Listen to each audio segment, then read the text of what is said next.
Hello, and welcome back to She's in Focus, the podcast dedicated to inspiring and empowering female filmmakers and videographers from all walks of life and on every step of their creative journey. I'm your host, Kel Grant, an aspiring filmmaker from New Jersey who's just trying to turn my passion into something more and to connect with amazing women who have the same passion for video. One of those being Jana Blue, a photographer turned videographer who was born and raised in Brazil. When asked to describe herself, she shared the motto that she calls the journey of the 5 L's: learn, light, love, lenses, and legacy. She's an eccentric personality, to say the least, blue hair and all, and I'm so excited for you to hear her story today. Jana, thank you so much for being here. Thank you so much, Help, to have me and to get this amazing opportunity to speak up and share my story with everybody. Of course, we're so excited to hear it. So let's jump right in. Tell me about this journey of the 5 L's. Where did that come from? Why do you live your life following this motto? Yeah, I had these 5 L's. Like before, I had just four. The legacy came later, like 2 years ago, when I realized that that's what I live my life. This was all a process, like inside me, being through a lot. Um, and in fact, I even thought, like some weeks ago, I probably gonna tattoo this on my back because it's something that it was a coincidence that everything was with L. But most of my friends in Brazil, they always say, "Oh, Jana, you're so full of love. Like you is the love in person." So they learn, right?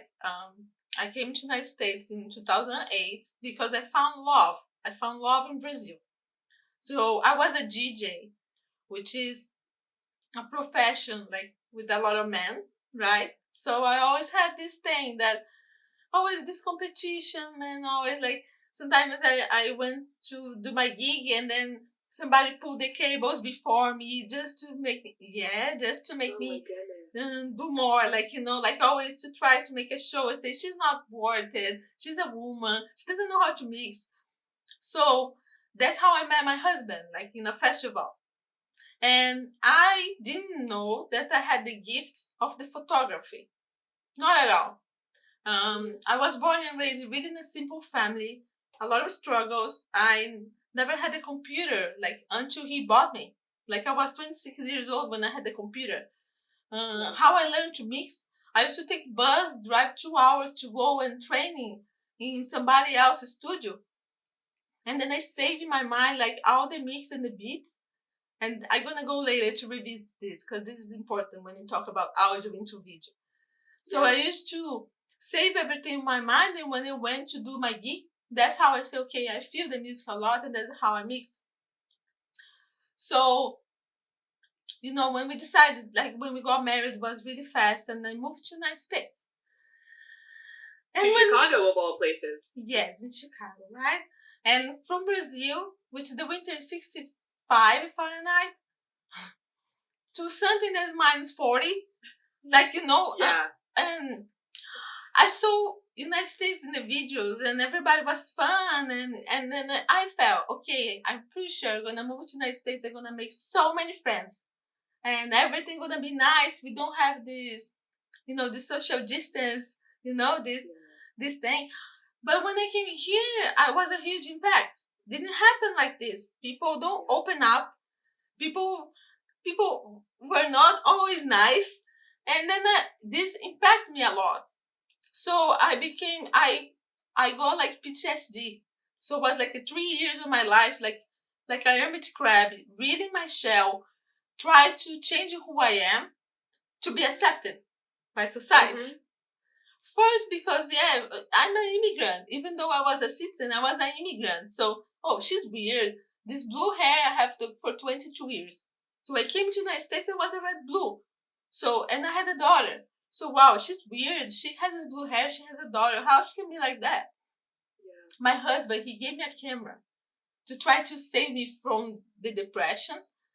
Yeah. And I need to study. And my English, I learned alone without school. Wow. And this is really difficult because I still have some mistakes with the grammar. And when I came to the school, I had this high level of the English with the vocabulary that they put me in the last level. So I never really learned the basic of the grammar, okay? Of course, yeah. And I was so overwhelmed. And then I said, okay, he gave me this camera.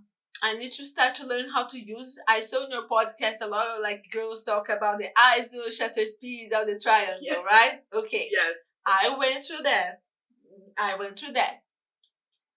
So I learned the basics of photography, and at the same time I was learning English, but it was so hard because I always need to translate in my mind. So you need to think about that. So it was twice hard for me to find the definition of certain words, right? Like sweet spot, like deep of field, like some words that is just like technical stuff.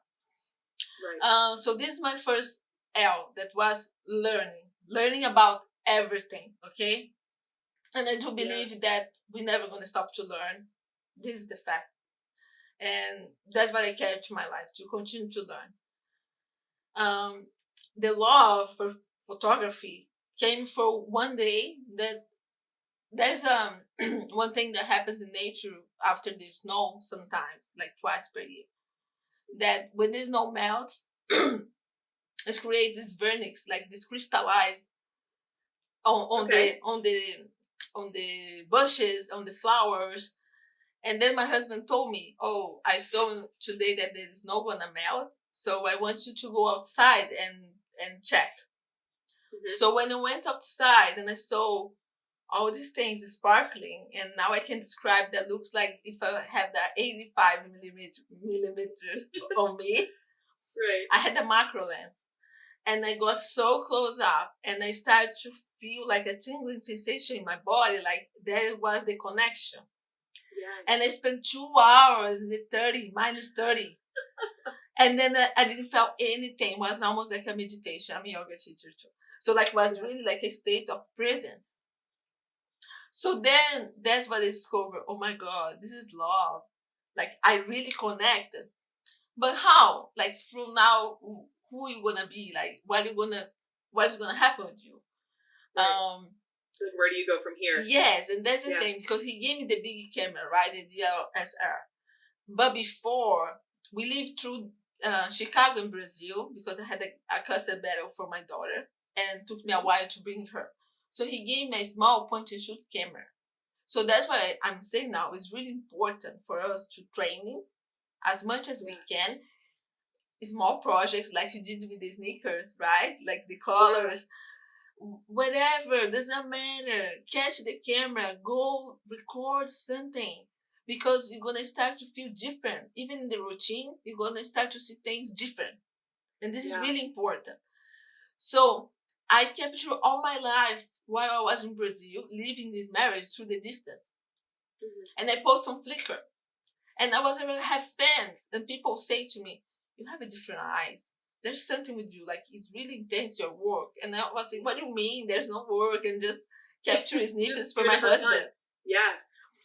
So when I came to the United States to visit my husband the first time, I took a picture of the Sears Towers, and my view was so different the way that I captured that before Google Maps, there was a website that always asks for you to have pictures for the tourist points.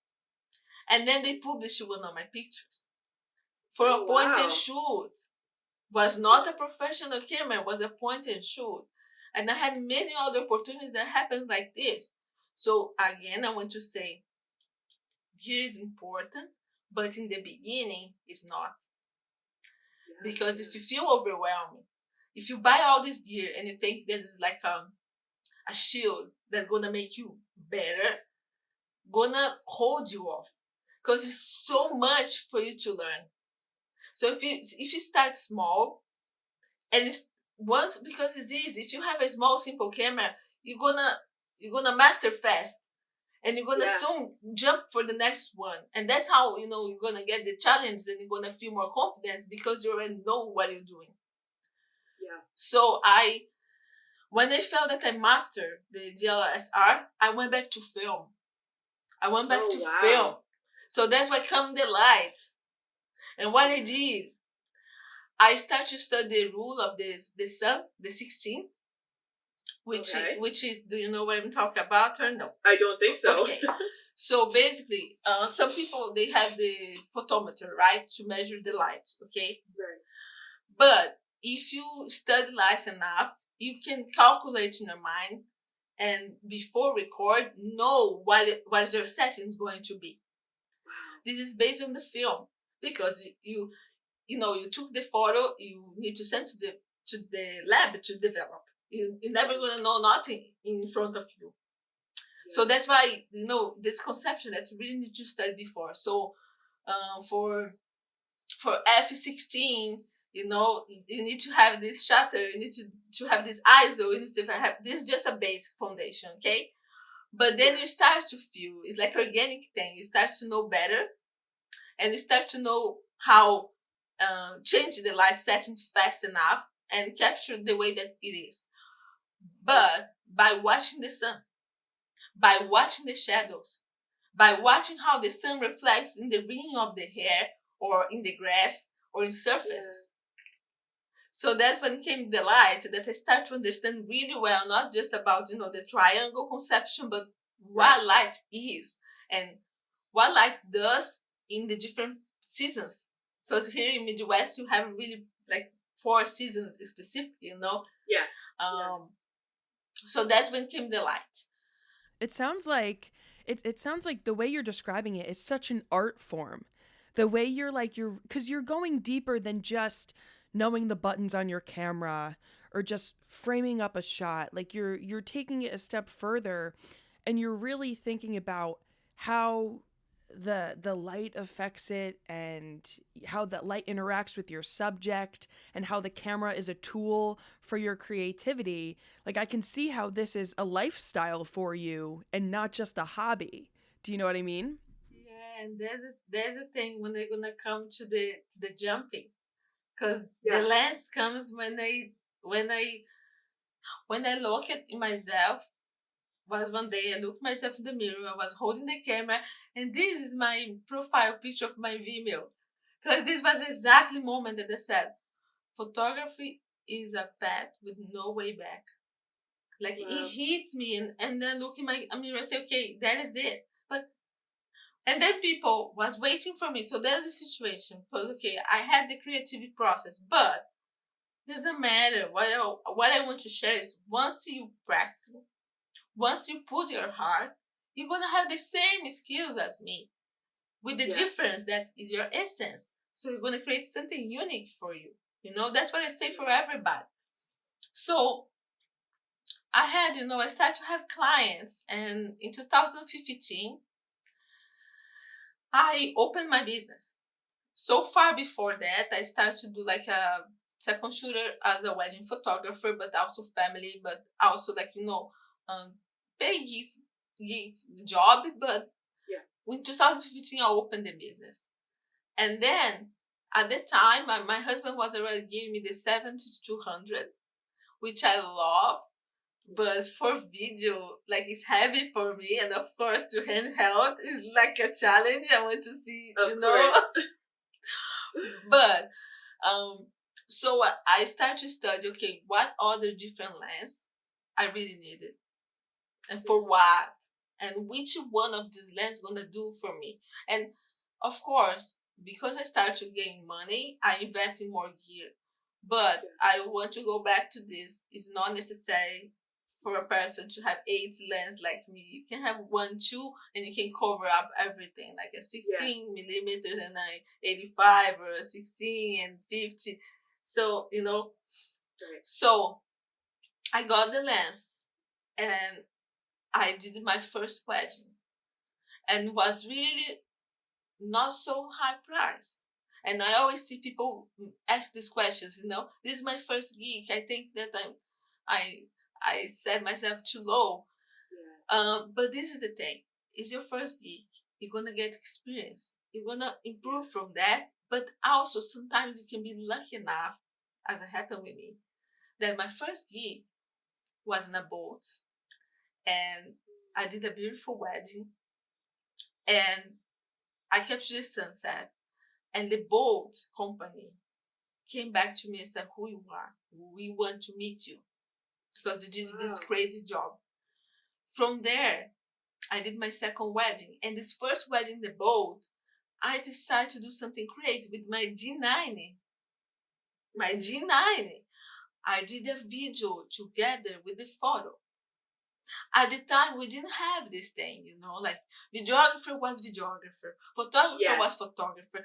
There's no, intertwined situation. Yeah. Mm-hmm. So I was able to capture a short video for 1 minute of 8 hours. And it fits so well to the wedding. It was really beautiful. And for me, okay, how am I gonna edit? Because now is the second step, right? Okay, you need to learn how to edit. There's no much videos like today, tutorials and things. It was something, it's still like a mystery. You try, you learn, you do. Right. Yeah. So instead of editing first this wedding, I remember really well. I seated on Christmas, and I spent 3 nights editing one video of my trip to Atacama Desert. Yeah. And you know this feeling when you're editing and you're enjoying, and it's never ending, but you don't know so much what you're doing, but you feel sure, like you did, when you talk with the sneakers, you say, okay, I did this and this and this, I could do better, but you knew when to stop because you already went too far and too long, right? Yes. Yeah, absolutely. So it was 3 days. Christmas passed and I was sitting in my chair like day and night, day and night, day and night. Oh my God, okay. I love it. I love it. But I need to learn more. And there's the thing. I had a daughter. I had a life. I had a photography clients. So I went back to the video of the boat wedding that I knew I should, and I had the idea on my mind. And then I contacted a videographer, a female, a friend from me in Brazil. And she connected the history based on my feelings, based on the things. And then something came, wow, maybe we could do this more often. And maybe when you have enough time, you do your videos, but hey, Kel, it's easy to do the footage, but the editing process. The edit is where the work comes in, absolutely. And I knew that I'm gonna get stuck first because I love my work so much. And I see all the defects, but I have, it's like a baby. So I keep retouching, this is never gonna stop. Second, how are we gonna move with the different projects? So my friend, she was overloaded with her work, so it didn't work for us to be together anymore.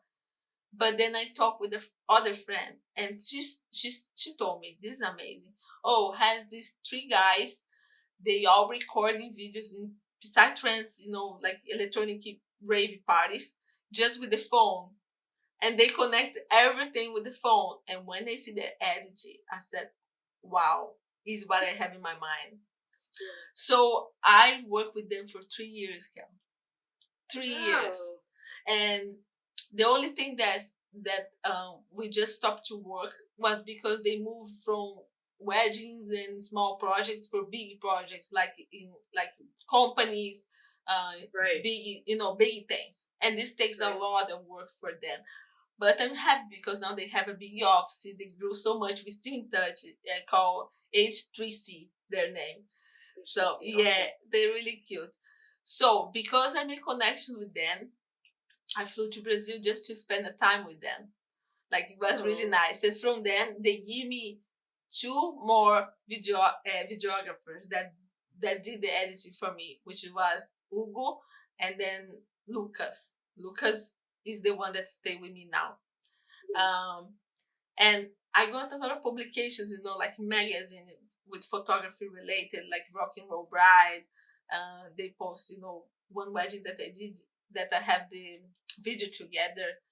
And there's the thing.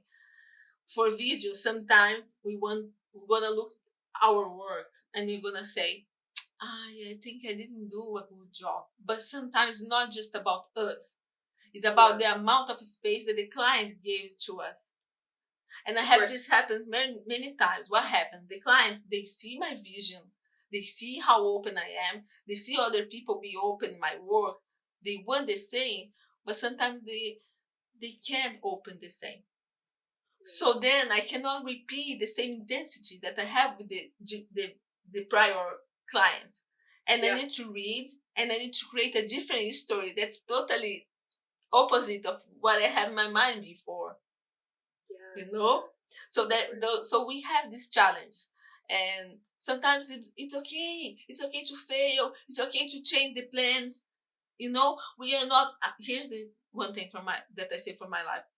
Life is not just like the linear or when you launch you're perfect and you're gonna go successful forever.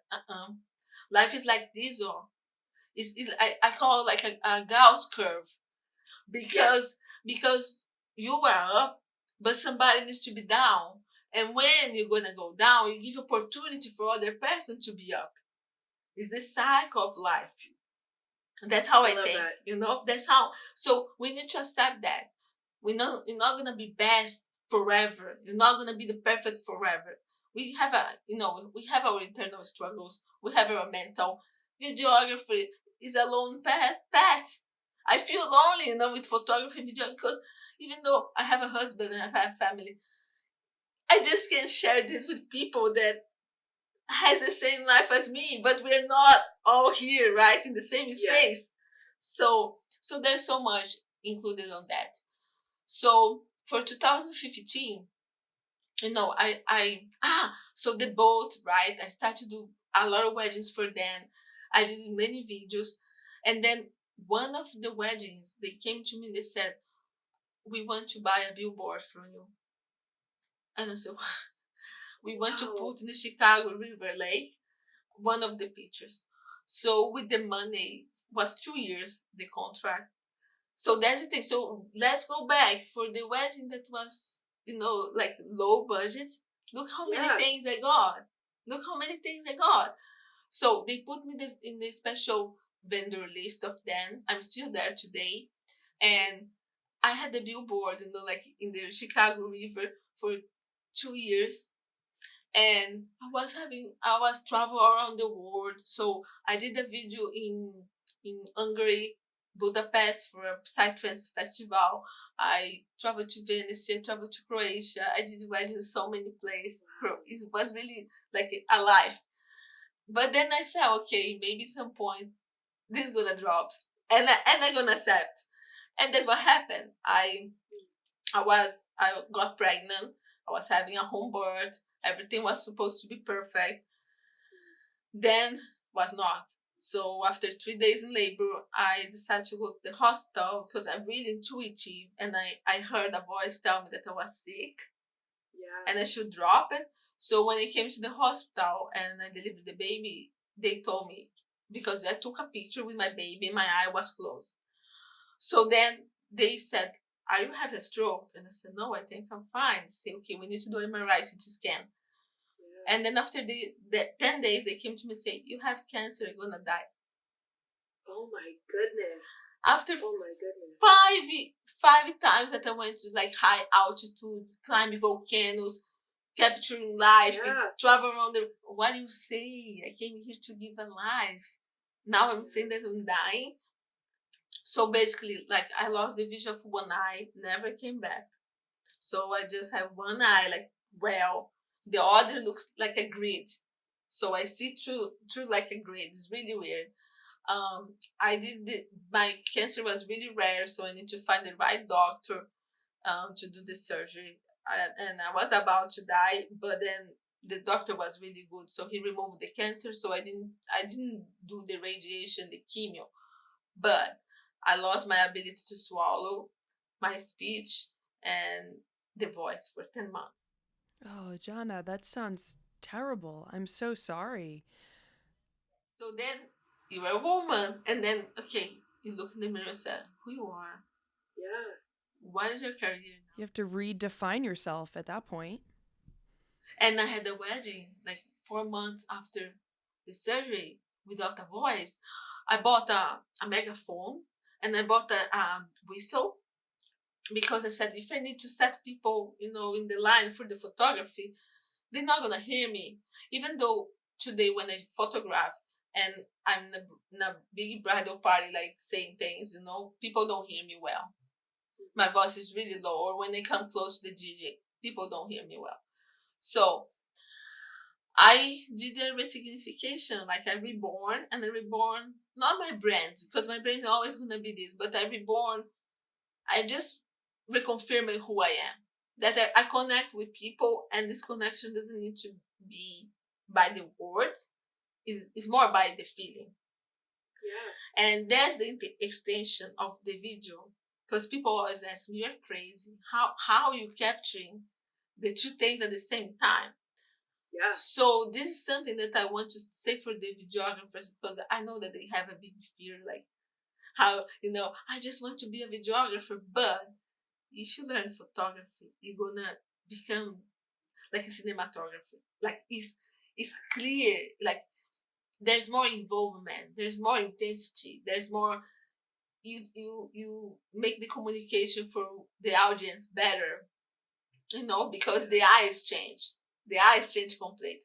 So for me, it was the backwards, because I know photography, but videography for me is always like when I'm doing a scene, then I left with my team.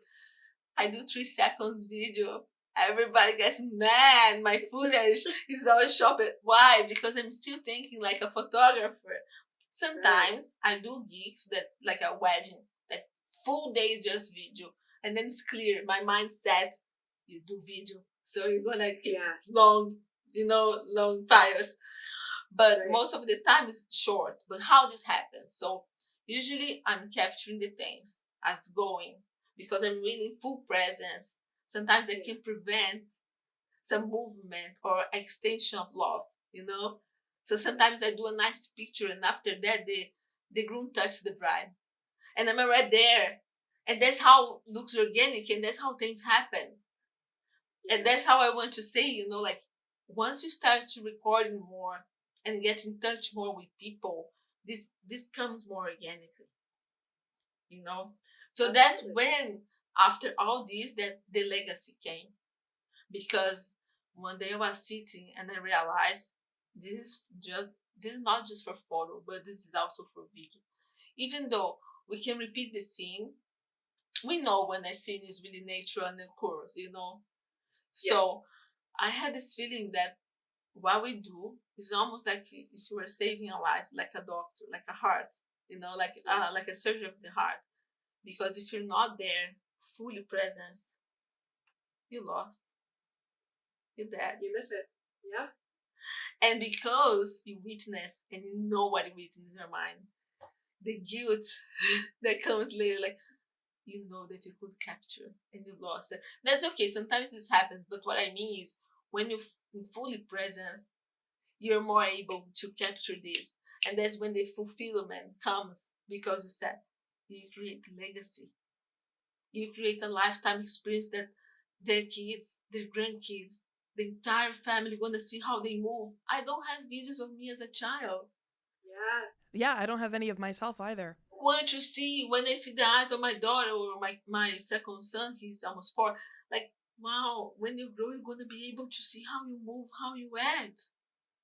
Yeah. So this is the gift, and that's my 5 L's. This is the journey of the 5 L's. Yeah, that was amazing, Jana. That's so interesting. And I love that all of it's kind of like a thread through your whole life, all of these experiences and those 5 L's, I think, just capture you perfectly, even though I've only known you for about 30 minutes at this point. But I can just tell that you really embody those principles, and it kind of weaves through every aspect of your life. So I love that you're incorporating video. It's part of creating a legacy for somebody to be able to look back and say, you're right. I look at the way I moved. Look at the way I looked at her. I looked at him. Like it's more than just a moment.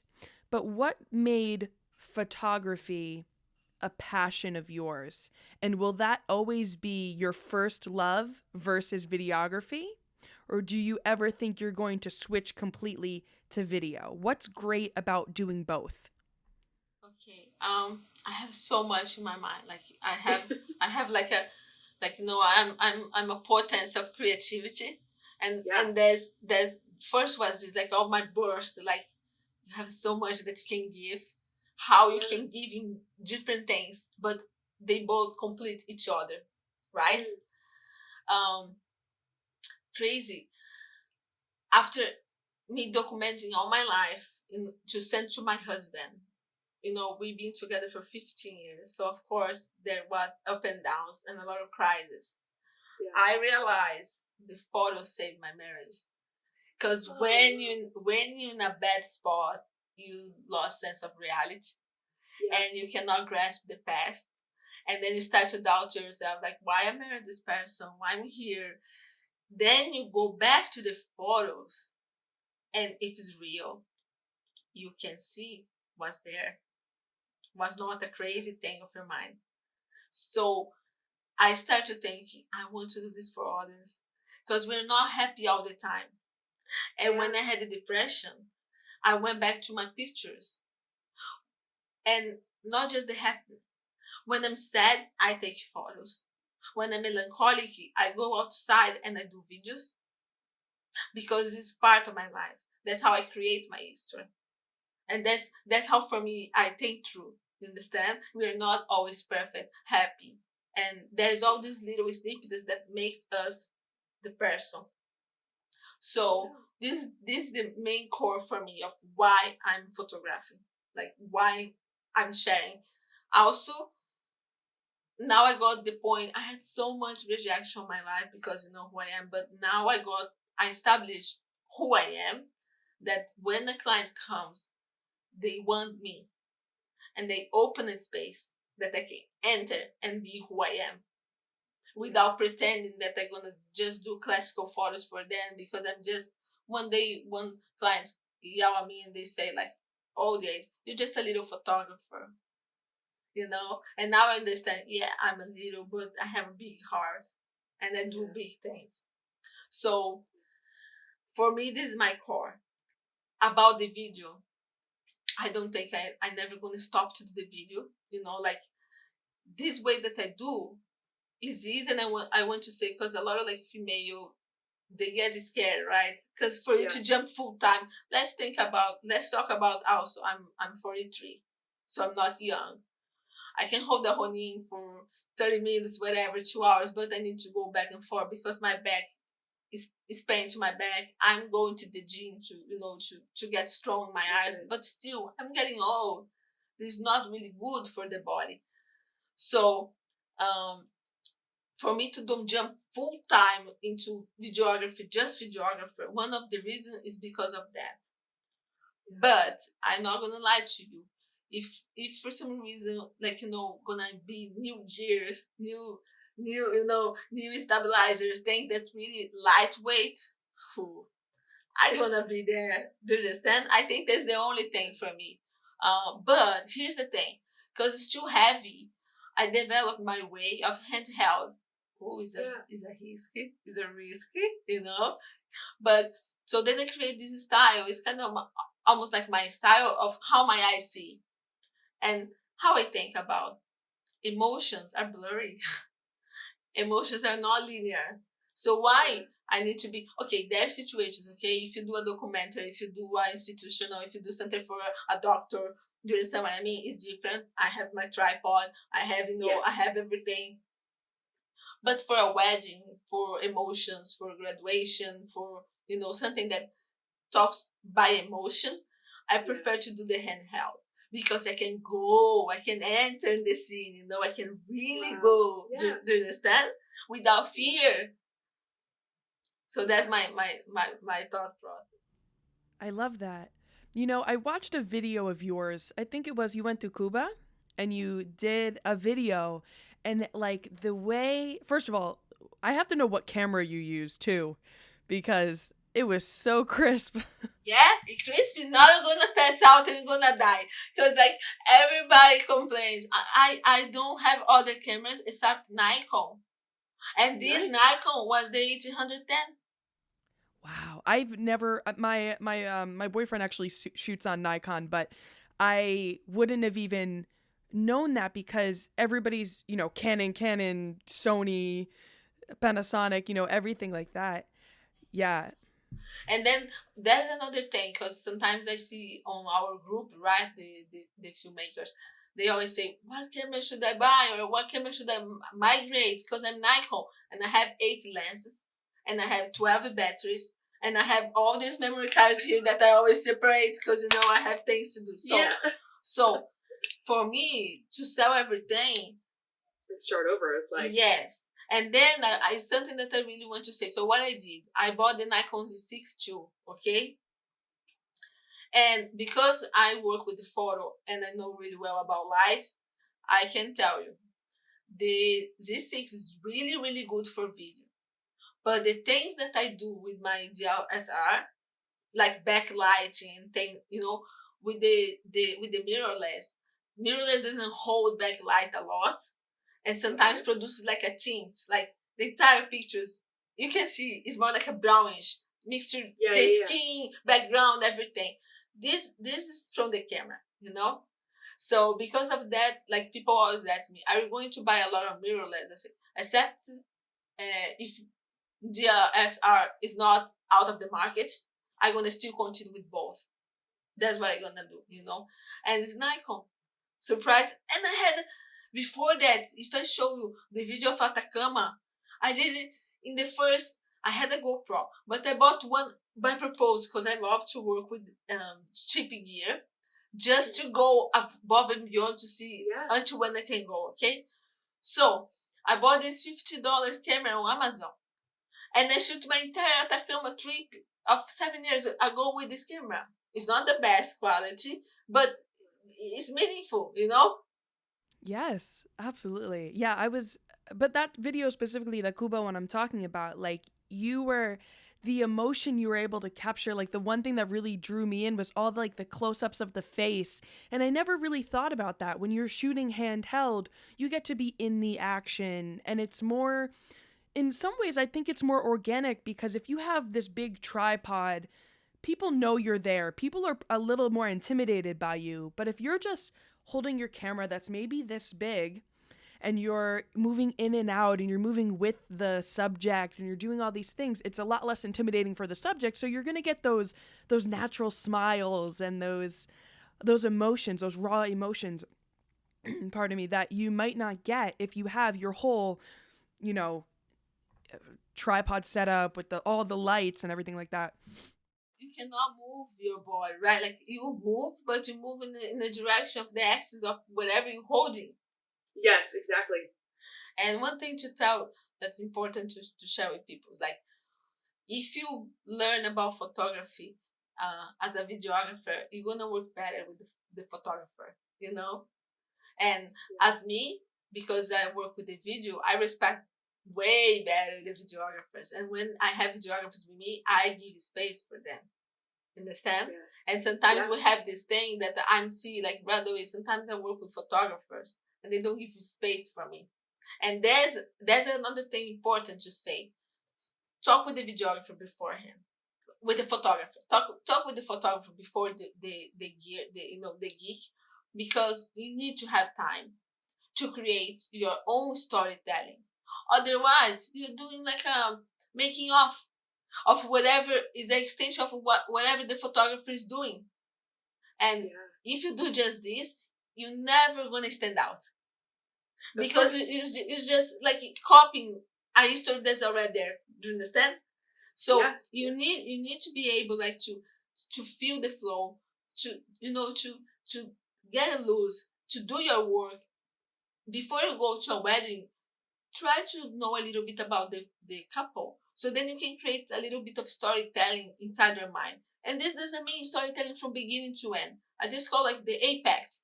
So 30 seconds, that's really powerful, that you know that is a signature of you. And that's what I do when I have like a long wedding. I work with another photographer and I know that I'm not going to have enough time. I just get the couple for 2 minutes and then I say, okay, what I can do for this both that represents their own story. And then there's movements, hands touching, conversation, things, and I add this on the video. Absolutely. How do you okay, so well, I have two questions. My first question is, how do you, if you're just shooting weddings, how do you make each video unique when you're shooting the same thing? You know what I mean? Because I imagine there are some go to poses that you always do. You always have the hand caressing, or you always get a kiss. How do you work with clients to tell their story and make it stand out so it's not like their wedding video looks like your previous client's wedding video and your next client's wedding video? How do you diversify your portfolio when you're shooting the same subject? Okay, so here's the thing. Like on my Vimeo, if you look, you're gonna see like everything's so different because I see people. Everybody is different. Sometimes even okay. This year I had 64 weddings. Girl. I did already. You say 64? Yeah, I did already 32. I'm half the season. Okay, because was my first year in intensity. It's more easy for me to measure the things without like fading out, the sensation after a gig. So even though I went multiple times to the same venue, it's not the same thing. It's not the same thing because sometimes the couple are shy or they are so extroverted or something different happened or the connection between them. And I use these little things. So what I do before when a couple hire me, when I do the contract, I send a questionnaire. I want to know about them. I want to know about their favorite musics. I want to know what they like to eat. I want to know they move, the favorite movies, the dreams. Wow. That's how, and then we had few conversations. And then I want to know what is special between each other. And then I go from there. So it's not about the place, it's not about the wedding, it's about them. This goes with my clients too. I have a gynecologist. She's my law. Like she's my gynecologist, and we extend for a project of menopause. She's so in love for her, for her project that I told her, you need to speak up with your voice, not just as a doctor. I can't see you just, hi, my name is Dr. Hannah. Like I need you to tell why you're doing this menopause project, Dr. Hannah. And she laughs a lot with me from her, now I go on my dentist. She's Peruvian. She's cute. And then I said, I need to photograph you. I need to make a movie of you. And she's also has her own passion. And I do family too. So then how you capture family a different way if there's all the dynamics, right? So it's the same. I do birth, I do many things. You need to connect with the people, and once you connect, you're gonna feel something that's different. Even though if the person comes to me and says, Jana, it's so different, I'm so normal. There's no normal here. You have a history. I don't want to hear a history. Even though if you come to me and say, I know I like to sit and watch this series and I like to eat potato chips with mustard. Here is already the history. So that's how I create things different. And that's why I'm telling people, like I'm really good about like inspire people in creativity, like you can when I feel bored, I dance. I dance alone in my room, my Instagram, there's a lot of like moments when I feel anxious, when I feel down, I dance. Because when I dance, I move energy in my body and things happen. You can find your way, like your escape. Don't need to be dance. But this year, what I did, I decided to go to a store of gowns. I choose a dress on my birthday. I saw that. And I spent 24 hours alone. And I did my makeup with a friend, Jacqueline from Brazil. She's a makeup artist, and she did a tutorial for me over Skype. And I did my makeup with her teaching me. And then, boom, I went for 24 hours myself, feeling as a bride with my bouquet, with this beautiful ocean sea cake. And they say, oh, so that's how they feel. I allow myself to feel things.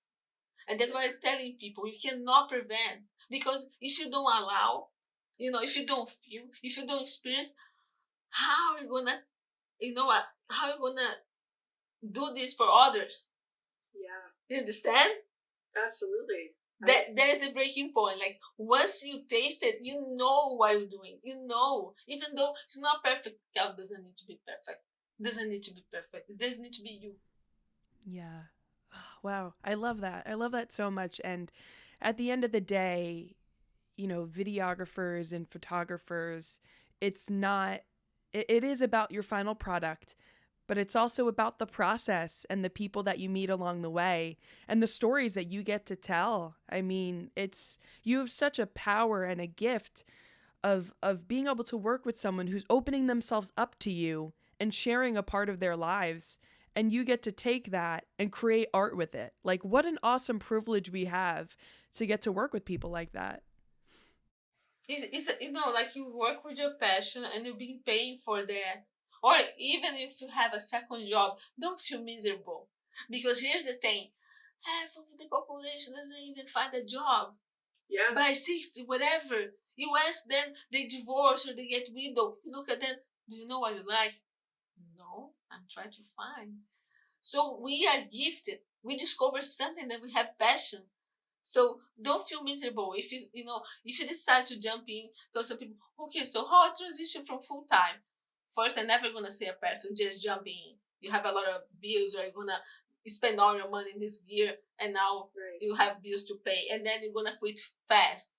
It's a slow growing process, and also the career that we choose. My husband said that is a career that there's most of investment. There's no stop, right? You need to all the time constantly spend. So that's okay if you have a side job, but you need to have passion to don't prevent the side job for taking all your life, and then you don't create things for you. Absolutely. Absolutely. I noticed on your Vimeo page, there were some shoots of you being captured on camera. So you were working with clients and someone was taking a video of you working with your clients. What is the importance of capturing yourself in the act of being in your passion? I don't like it, but it's important. Really? I'm all this like this, but I understand when people say I don't like to be photographed. I don't like to be recorded, because it's like somebody else is seeing you. I I like this weekend. I had a festival of fairies, and I was working so beautiful, and my videographer, because now I finally found one close to here. So I'm teaching him, because I have a lot of work. So he captured in such a beautiful way that I said, "Oh, this is who I am. I'm so sweet." So it's important for people to, because most of people say, I don't know how to pose, I don't know how to react, you need to work with us, but there is this barrier. How she's gonna do, or how she's gonna comment. And I'm gonna tell you, there's some situations like a bridal party that people don't like me. So when I came to them and say, hey, can you guys just move together like this? The people don't move. Or they say, wow, I cannot understand what you say, your accent. So do you understand? Like, so it's a lot. It's a lot. It's a lot. Sometimes I had a bride that she came to me and said, I said, okay, I'm gonna take pictures of the wedding ring now. She said, no, it's too expensive. I don't trust you. So I was like, why you hire me? So right, it's not just perfect, okay? I'm telling like how is the progress of my career, but there's a lot of things. So this is just like, it's okay if you try and it's not working, try something different, because sometimes it's not just about you. Is because I'm a yoga teacher, so it's the same. Like sometimes it takes months for one student to learn one pose because they're not aware of their own body. So sometimes even if you give the right cues, it's not gonna work. And it's not because you give the wrong cues, it's because of them. So that's why you need to always study to have the second pose in your mind, or the movement, right? Because if this doesn't flow, you see some videos that flows. They look like a fairy, like a Enchanté Easter in the castle. Like wow, they merge together like they are actors. It's not actors. It's how they bond. Yeah. Yeah, I love that. Jana, what is your dream project to work on? You could pick one. Okay, my own. To do a movie about my history of life and myself without getting so overwhelmed with so much details, because It's always like this. How I found this Atacama Desert, how the Atacama Desert saved my life, like how the spirituality, how my inner voice, how my 60 feeling leads me to everything that I do. Yeah. This is the project. That's amazing. I don't have like oh, I want to be to work with the Hollywood actors or something. It's not so much about this because I'm happy because hey, I almost lost my life. So then you live every day as your 24 hours like, okay, what I should do today to make me feel happy because tomorrow, because okay, I did the surgery, but every year I have my CT scan and the tumor can come back. So this is my measure. Because if the tumor comes back, my dream is to go back to Atacama and to spend like 50 days there just to calm myself down before prepare for another round of chemo, whatever that I'm gonna need to do. So this is my dream. But what I base it on day by day is like what I should do for my life. No procrastination, Cal. Because I think for us, procrastination comes more from the fear of trying, the 100%. fear of attempting. I'm gonna say something for you. Like, 'cause sometimes you talk about you. Did you ever sit and as a third person, did you watch your YouTube channel? Did you ever try to have a different eyes about you and see you from outside or not yet? Huh, I don't think so. I don't think I've ever just watched myself. I want. Because that's why I sit and I watch you. If you see your first episode, if you see how much you conquer, you're gonna open your eyes, Kel. Like even the way that you opened the first podcast, even the way that you are now, you improved it so much. Like it's something that like me, like wow, like look what she's doing, and that's something that's okay. I need to tell her. That's awesome. Thank you for sharing that with me. And I think that's a good exercise for any of our listeners to do because it's funny. Sometimes we measure progress based on feedback from others. It's easy for me to say, yeah, I know I've improved because Jana on this podcast came and told me that I improved, but it's different if I'm seeing it through my own eyes and I'm going back and I'm watching my own progress. And I mean, I won't even open my first YouTube video that I ever created because I'm like, oh, it was so cringy. I'm so weird. This word cringy, which for me is just a nostalgia. I know that it makes like shine, but this is the measure of your progress because some people say delete like it's American standards, right? Delete all your past work because don't show. But it's a beautiful, it's your trajectory. How you start, how much you improve it. I always post things from my own time, like say, hey, look this. Okay, so talk about this. I created one project past year that was really insane. Um, I started to do Skype photo sessions with people all around the world, and not enough because I didn't want to do with Apple phone because it was more good quality. I want to be able to give this for everybody that was in need because of the COVID. People was inside the home, they were feeling miserable, they were not connected with the home, and I was always asking for people send me pictures of your room with different lights during different days. And then I was scouting all the rooms of the house of people, and I have this on my website. I posted yesterday how was the journey. And then I go and I take pictures with people while I'm having a conversation with them. And that's something that's good for you because you're practicing this too. With this podcast, you are breaking the ice of what is me being vulnerable and reflecting about your life by listening to others. This is a really beautiful growth process. So I did this, became like famous, and I had a YouTuber in Brazil that like give me space, and then I start to photograph people that I didn't know, and then for the most of the quarantine, I was practicing my creativity process, doing the sessions online. So there is no limit, Kel.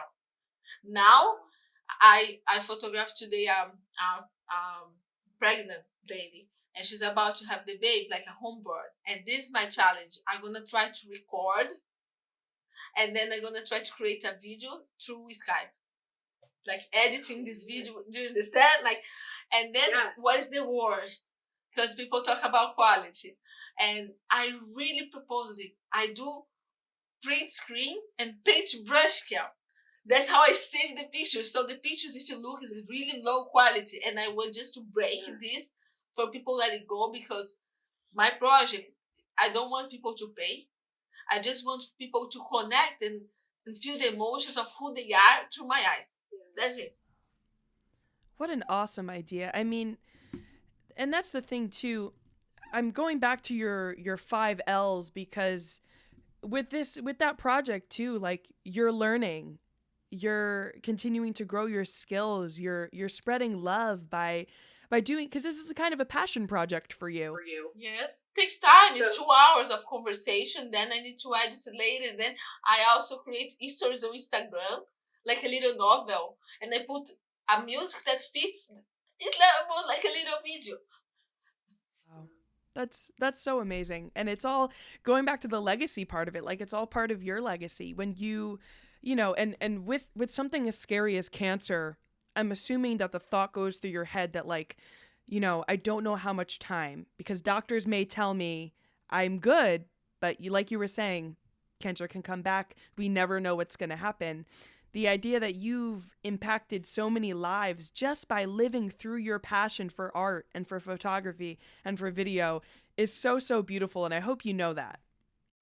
I didn't know. Like he said, like I know it's different, but like it's like you. Like when people say I have, okay, maybe it's true, but I'm hard on myself too. Like like I'm hard on myself too. One thing to say about like video too, like sometimes you come to the project and you have this idea, right? And then everything falls, and then you just go with the flow. And then what most I'm doing right now is this, like you let it go.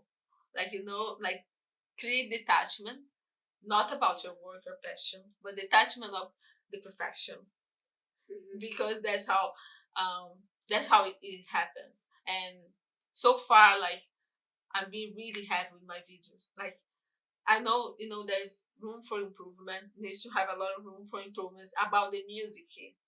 Some people, they do the decoupage, they cut the frames before and then they try to fit the music.